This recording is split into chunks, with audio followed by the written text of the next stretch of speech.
Rightio, welcome to Snapper Tactics. The snapper that come into Port Phillip Bay, but majority of the snapper come from the west coast of Victoria that sit out offshore and during the winter periods. They say a couple of thousand years ago, Port Phillip Bay wasn't even a bay. But what conditions you need, basically everything you need to know, it's like an encyclopedia towards snapper. So the snapper's natural migration path is to head up the Yarra River, and then they split off into little tributaries, and you're getting ready to head to the boat ramp for your first run of snapper. Right, water temperature.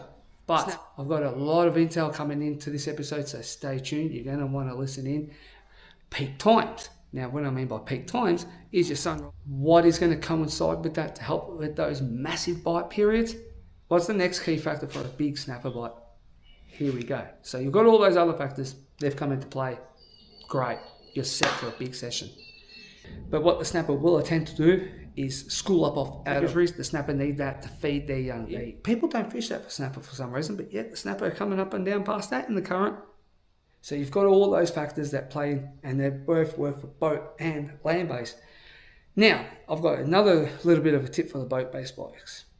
They're going to be your prime snapper grounds, right? Your big periods. Now for both boat and land based, what's the next key factor you're going to need?